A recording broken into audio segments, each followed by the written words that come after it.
with the Mouth is back.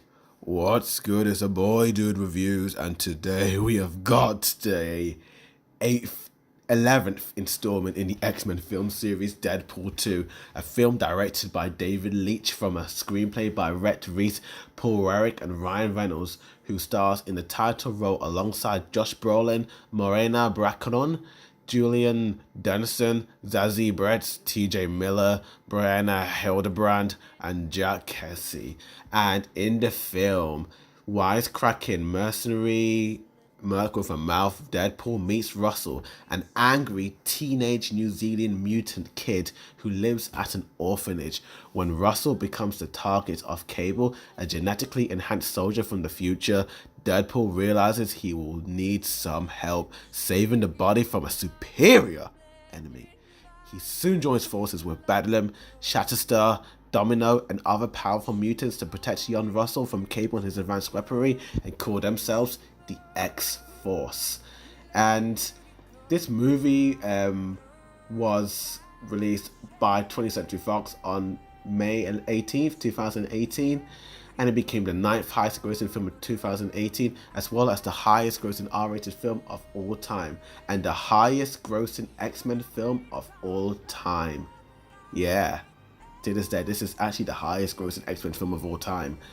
And the film received many positive reviews from critics who praised its humor, acting, story, and action sequences. And some critics considered it to be better than the first, although some criticized its tone and script. And honestly, this movie was possibly a little better. And let's talk about this film in terms of like the positives. And the positive of this film is I think this is a slightly better film in terms of the story. I really did like this movie a little bit more because the first movie had a more generic plot. You know, it's an origin story, and that's the problem. It has that origin story trope where it's an ordinary guy and something happens to him, he gets powers, and then he has to do, it's like, it kind of goes, it has this kind of like ABC formula. But with this film, I had absolutely no idea where it was going, to be honest with you, because this is just a Deadpool adventure. We've had the origin story, so now here's Deadpool and his adventure.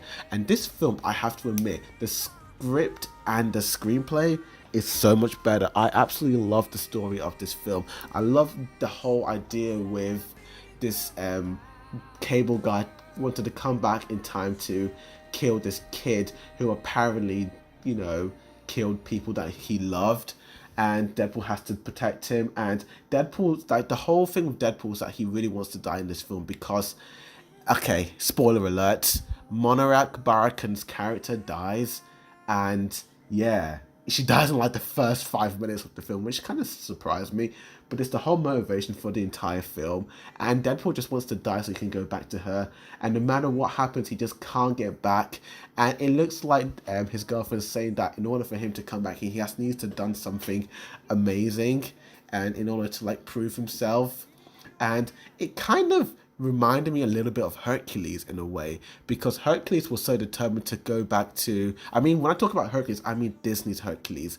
When Hercules was so determined to go back to Mount Olympus to be with his father Zeus and his mother and all the gods, and he has to have done something in order to become a true hero. It kind of plays on this movie as well.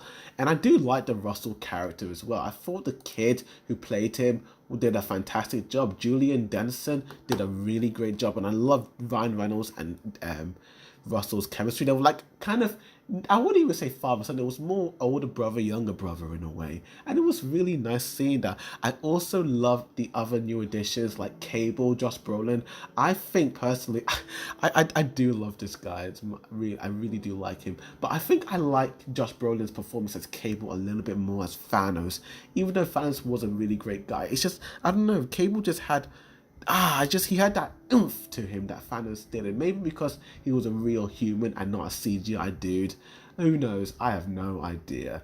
Zazie Beetz as Domino was just a sassy lady. She's the Black Widow, as Deadpool calls her. And she's just this lucky girl who is just so fantastic and funny and all that jazz. And I think she's pretty cool and all that. And the X-Force are also amazing. You've got Colossus, Megasonic Teenage Warhead, and her girlfriend, Yukio. They are just great. And the other additions, and something interesting happens to them, and I didn't see that coming, and I think a lot of people didn't see it coming, and I think, yeah, it really, really, really did well. The visual effects in this film is amazing. It's beautiful, beautifully shot, and I loved it. And the film has a lot of really heartfelt moments in this film. I feel like the heartfelt moments are done better in this movie than in the first one, and I was just freaking having a ball with this movie. Some of the character, like the way the characters were written in this film, I think were better. Particularly some of the side characters, like you got that one taxi driver, and you got TJ Miller's character, who I think they were in the film a lot more, and they had more to do, and they were written better in my opinion. Also, Blind Owl was in it a lot more, and I thought she was pretty cool and funny as well. And yeah, there is a little X-Men cameo. It's funny. It's really interesting. But yeah. Also, watch out for that Annie song playing. Really great.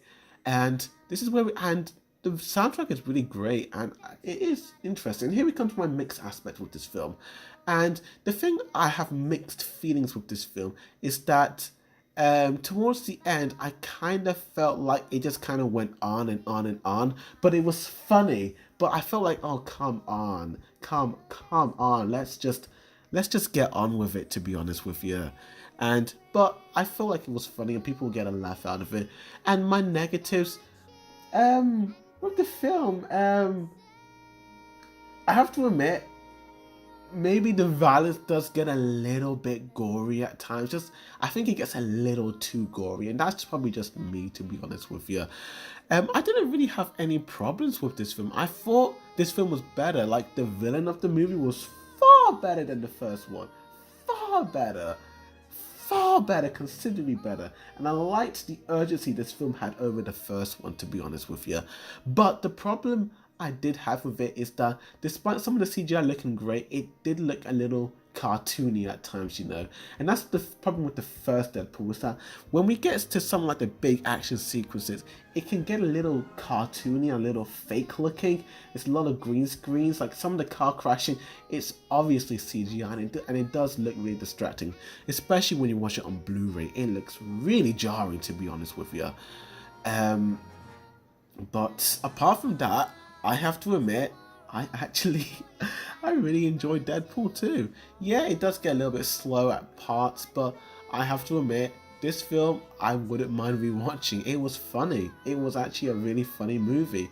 And those critics saying that it might be better than the first film, they are probably right. Because I'm going to give Deadpool 2 an 8 out of 10, and I'm going to give it a B+, by far. This is definitely one of the better X-Men movies so far they've made, and yeah, rewatching it has just confirmed that Deadpool 2 is far better than the first one.